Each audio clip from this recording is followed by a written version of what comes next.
everyone, my name is Jen and welcome to the Book Refuge and welcome to another video with my friend Crystal. Hello. Who I'm visiting at her home for a couple days, and of course we had to film because, you know, Booktube is what brought us together. It is. So what we wanted, this is just going to be kind of a chatty video about books we read because of the other person, whether in like our book club together or we read them because the other person wouldn't stop talking about them, just because I feel like some of our most emotional conversations are about books. So. Yeah, definitely. So yeah, I thought we could kind of start with the one that we literally started with. Yeah. Which this was a reread for me. Mm-hmm. Oop, the planes are real. It's a real thing. Which I had already read this one. And I don't even, do you even remember like how you decided you wanted to read it? Like, I don't know, did we decide to do about, I don't even remember, but I know this was the first one. I think that I was talking about how I wanted to read it and then you were telling me that it was one of your favorites and how much you loved it. Yes. And the audiobook had just come out. Yes. And then I think I just read it because you loved it so much. Yeah. And then you started listening to it too. Yeah. Yeah. And re-listening to it. This was pretty intense for you, wasn't it? It was. It was. I think I kind of pushed you through some of it. Yeah. This book was like this was probably the first newer dark romance that I had read some older dark romance, but like when indie romance first started, like in 2012, 2013. So Yeah. It wasn't like super dark, the ones that I read back then. So this was the first one that I had read. Yeah. And there was a scene in here that almost had me DNFing it, for Yep. sure, because it was so...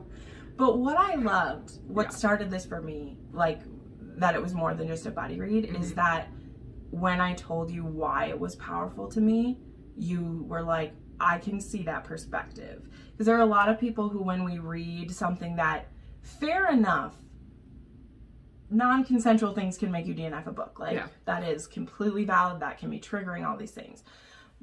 But what I love about dark romance and what I was explaining is I was like, but see why he did this. Mm-hmm. This person's very hurt and they're trying to lash out. And then the aftermath and how we dealt with it was, hey, what you did was not cool. But I, the person you did it to, know why you did it. So anyway, I just felt like that was the start of knowing that I could talk to you about stuff like that. And you wouldn't just be like, yeah, but he did a bad thing, so I hate the book. Which I get irritated. And I really, I gained so much out of this reading experience with Jen, because if I hadn't had her to talk to, I would have DNF'd it, and I would have just been like, closed door, closed mind on that, you know? And I think that because the way that you talked about your feelings about it and what you thought about it, it really, it helped me be able to, oh, that's something I hadn't thought about before, and it really helped me to appreciate it more. And then when I got to the end, I was like, okay, I totally get it. Yeah. Yeah. You know, that was, when I read that, I think this was the first one that I think you maybe specifically recommended it to me or something. Okay. We were talking about it. I don't even remember. It's been so long ago. I don't remember. It's been a year pretty much since we started talking, so. But this was the first book that I read that you recommended that I took that leap and trusted you, and then from then on I was like, okay, that's it. I'm going to read anything you tell me to. Yeah, which is great. So yeah, this book, I mean, and then this was the only Pam you read for a really long time. Yes. We'll definitely talk about more Pam, but that's more recent. But this was,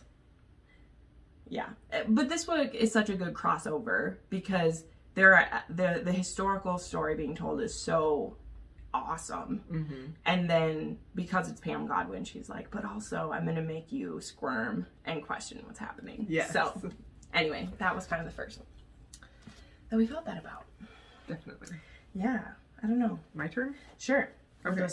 We both feel about all these books, so we'll just... So, okay. Should we talk about this one? Sure. I always want to talk about this one. So, obviously, you know Jen loves this book, right? And she honestly asked me to read this book so many times, and I just kept putting it off, and I was like, I don't know if I want to read that, because the subject matter feels super close to home for me on this one, because she married her high school sweetheart, her college sweetheart, and I did the same thing. They had 3 boys. I had 3 boys. It was just so eerily similar to my life, except for the fact that Claire's husband died, and I was like, I don't think I can read that. Yeah. Yep. Yeah. But this was another one of those books that I will never forget reading, and I probably would not have picked it up if Jenn hadn't assured me multiple times that I was going to love it, because it just seemed like it was too close to home and I was not going to be ready for those emotions. And I did sob through parts of this. Yeah. I mean, I didn't even know you super well the first time I read that. Yeah. Because I read that I read the arc of it a long time ago. Mm-hmm. But the more I got to know you and like know some of your story, I was like, this book is going to hit you. Mm-hmm. It's going to hit really good, because I don't want you to think about having lost your husband, but I would want you to have hope for life afterwards. If that ever happened, it's not happening. We're not talking about it. But but also I feel like the humor balances out those things. Like, it sounds like a heavy book, but it's actually like, you know, we're a few years removed from what's happened, and life still has to go on for this character, and it's very funny too. Like, it's so funny at the same time. And I feel like that's like the humor was a huge thing that made it work so much for me, but also like the steam too. Like, all of those things just balanced it out perfectly. Yeah. But Tristan Miles. So this I read this earlier this year, and it is going to be probably one of the top 3 books I've read this year. For sure. Because of Jenn. So. Let's see. Okay, one I did a reading vlog reading some of Crystal's favorite books, which she didn't know that I was doing, and I was scared to do, so I didn't tell her I was doing it. I meant to read 3 just random books because I was like, hey, give me some recommendations. And I don't even think you recommended this one to me. Did you recommend these ones? I don't know if I did, or if I was afraid you wouldn't love them. I didn't think you did, but so you recommended like 3 other books to me, and I was like, you want me to read these I books? do. I was like, those books mean so much to me. I was so afraid that my dearest friend might not, you know. Because I don't know what other Kennedy Ryan I'd read before. Oh, I'd read Queen Move before, and it just didn't work, which is okay, because I think even a lot of people who love Kennedy Ryan, they like other books better than that one. Yeah.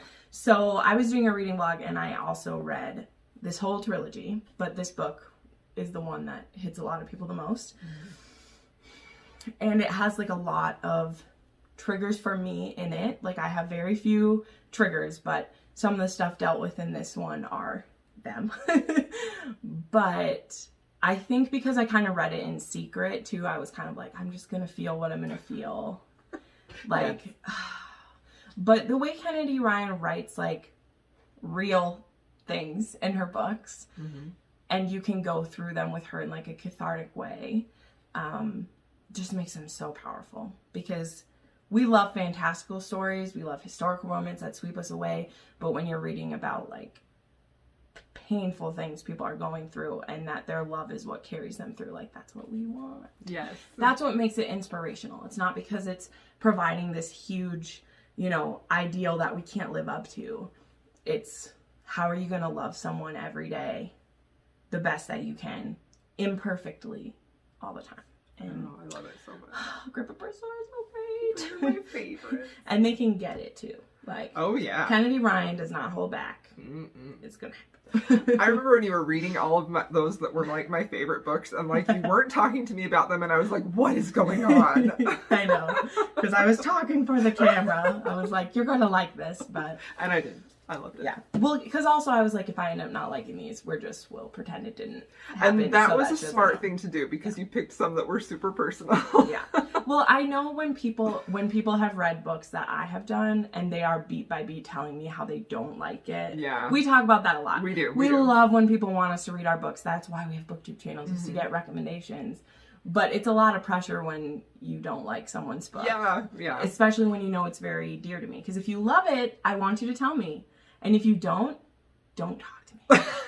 Exactly. Like, if you don't like this book, I don't give a fuck. Don't tell me. You don't have to like it, but don't tell me. So, yeah, this book, and I feel like on like Booktube, you're kind of synonymous with this one too. Which is a wonderful thing. I'll take it. Mm-hmm. Yeah. Okay. So, this book, I was not loving some of the mafia books that I had picked up, and so I was kind of getting a little turned off by that subgenre. And Jenn read this book, and immediately she's like, okay, you're going to love this book. And I read this, and I loved it so much. This is another one that's probably going to be on my favorite list of the year.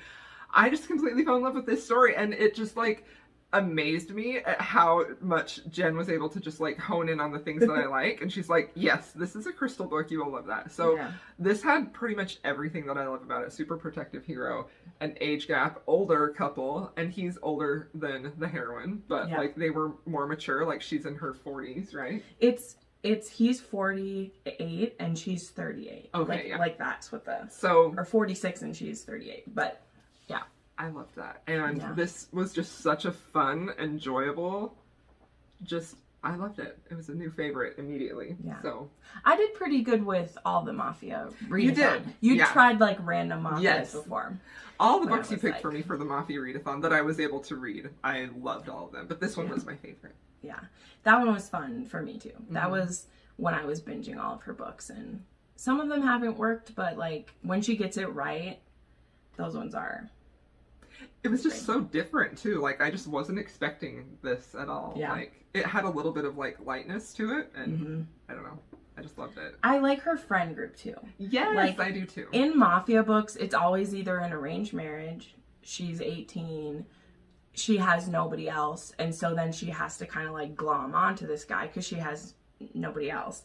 And so I just love that there's a group of gal pals who are watching out for, you know, even though they all end up with a mafia guy, they're like watching out for their friends of like, you are not lone, like I see you, which is kind of nice. I love that too. Trip, so it was great.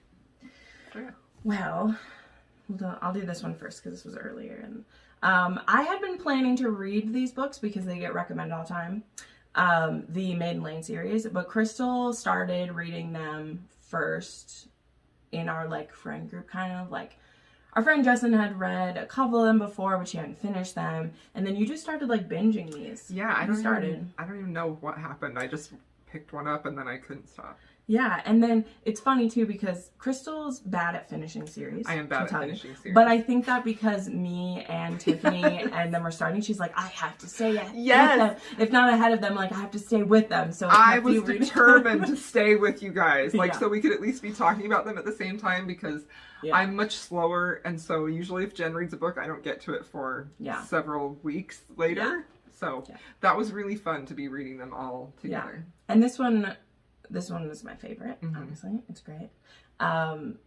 Because it has virgin hero and kind of a jaded heroine, which is great. Also has some of my triggers, like this has like infertility and like loss of children in this one.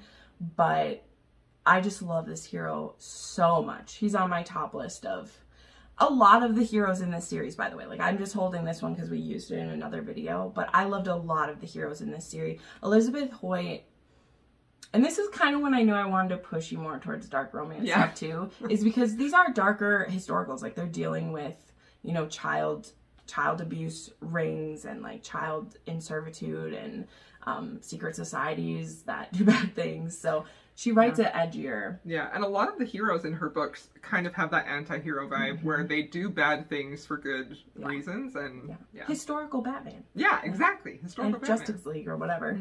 And also, again, still like very steamy for historicals, but in the kind of like meaningful way that we both really like. You know, it isn't just thrown in there. So this book and Dearest Rogue, those are my favorite. But I definitely wouldn't have started these without kind of hearing what you were thinking about it. I think you made it to like book 3 and you were telling me about that one. And I didn't like book 3. Yeah, and you didn't like it, but what she was telling me about it, I was like, I think I would like this series a lot. Yeah. Because parts of him reminded me of like, he's kind of a pirate and I like that stuff. So yeah, I'm so glad I've read these. I love these. The audiobooks for these are an amazing experience. I highly recommend you binge these books. They're fantastic. If you can find them. Also, I think I was powering through those because I was using Libby and they all came off of a hold like at the same time. And so I'm like, okay, I gotta read all these right now. And that was the same for me. Like, I'd be in line with them and you're like, you know, people are binging through these series of like where they get caught. I did have to buy some of them because like I did too. Yeah. Some of them it would be like so many weeks. And once I got ahead of the group, then books like 8 through 12 were available. So I grabbed all of them and I was like, but Okay, now we come to the point where I finally started really enjoying dark romance. Like, I think that, yeah, we don't need to go into my whole journey, but like I'd always just read historicals or contemporaries, nothing really dark, like, and I don't even remember why. Oh, because you asked me to be on the Pam Godwin show. Is that why I picked that? Well, I feel like you had just read this one, and I think I had read Priest. Oh, yeah. And then I was kind of like in a, not that that's super dark, but I was kind of in like it's taboo though. Yeah, taboo. It's taboo. Like, that's true. That's taboo. Taboo and dark are not interchangeable, but they are similar, like, gut-wrenching plots usually. Yeah. So, yeah. And then I picked this up. I was surprised. Yeah. I was surprised that you started it, because it has a couple of things I really hate in it. And the first chapter, like, we're talking, it's difficult. Yeah. It was a difficult read, but this book, like, just hit me in my soul in ways I wasn't expecting or prepared for. And I think that this book was the first dark romance that really made me appreciate it more. And I think that it also helped me to understand, like, everything you'd been telling me about dark romance before, which I think is interesting because it wasn't necessarily anything I had done. It was just sort of like in my mind, I was ready to, like, get the deeper levels of it. So yeah, you do have to be in a mood for them, but once you read a good one and you see what dark romance can do, which is take you to the darkest places that people are at and still show you hope and love and how love can still win, and then it's hard to just read a foo-foo contemporary. Like, they still have their place because that's great, but I mean, I know that after I go through reading some really good dark romance, it's really hard to just, you know, go read the bromance book club or something, because it's like, okay, your problems are not problems. Your problems are you need to communicate, not that you're being held captive or the mafia is coming after you or something. So this kind of popped the cork for it. Did. I really loved it. It was incredible. And I think with dark romance, people can step a toe into it at different times and not be ready for it. And then you can read one where that one really works for you, but then you try a new author and you're like, well, that author was just being gratuitous with what they were doing. Because I don't like pain just for pain's sake. Now, when you read a Pam Godwin sometimes, specifically like the Deliver series, there can be stuff happening where you're like, this is like torture that's happening. But I always am looking at what's the purpose. If the purpose of the story is just like, we want to show you really painful things, well, then I'm kind of like, it's not really worth the dark places that I have to go. But is the story she's trying to tell, like, overcoming things or using your pain to change you into something stronger and better, you know? So I don't know, she's pretty special. I love how she does, like, she puts, especially in the Deliver series, like, she puts her characters in such impossible situations that their only way out is to make, like, they have a couple of bad choices, and none of them are ones that they want to make. And so watching them, like, try and justify or make the best choice out of a series of bad choices, like, I just find that just so compelling. I just really love it. Yeah. Well, the last one that I grabbed, I feel like kind of just represents a lot of our book club. I'm repping our book club today.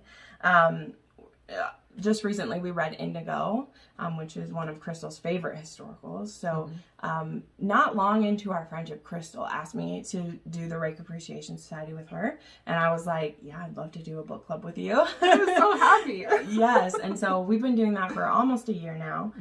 We're very excited, coming up on a year. And we've mostly all picked books that we, like, really wanted to do. Because sometimes if you both read a book and it's a 3-star read for both of you, then it's just kind of like, well, that was nice. 20-minute chat. Okay, that's it. We're done. Right. But when you read stuff like this, you know, like I think we did this one in June. It was May or June. And this was a book that was Crystal's favorite. So she already knew that she really loved it. And, like, in September, we're doing one of my favorites, which Crystal will finally read. I'm going to read it, and I'm going to love it. You are going to love it. But, like, this was just all romance. Like, this was just one of the most romantic books that I'd ever read. The hero just becomes completely infatuated with her, and everything that he does is to woo her and to make her life better. Like, that is all that he wants for her. It's not about having things his way. It's about what is the best for you. And I mean, you have a heroine who doesn't know how to accept that level of care or love because she's, you know, always kind of been abandoned or not put in the highest place in someone's life.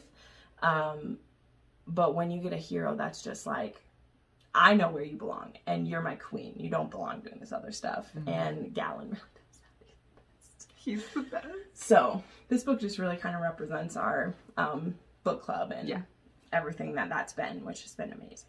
Working on that with you. So yeah. Well, this was fun. This was so fun. I loved it. Thank you. I know, all these great books that we've read. I know. Fun. All these memories. I know. And these are just a small touch of it, but, you know, it culminated in me actually, like, coming out here, which is kind of crazy. I was telling her this morning, I was like, I can tell the way we're able to talk about books that we can be really real with each other about it. Because when you're explaining to someone why a dark romance works for you or why a certain book hits you, sometimes you have to be very, like, open with someone. Otherwise, you're like, it was good. Yeah. And I think that takes so much, like, trust and vulnerability on both sides, and that's how friendships are. Yeah. Anyway, well, thanks for watching this. If you wanted to see, we actually did an interview with Pam Godwin that's on my channel, which was, that woman is fascinating. Definitely check that out if you're a fan of hers because you'll just learn so much from her. That was incredible, Yeah. Well, thanks for watching this video, and there'll be another video with us on mine and on her channel, so if you want to hang out with us, that's where you do it. All right. Bye.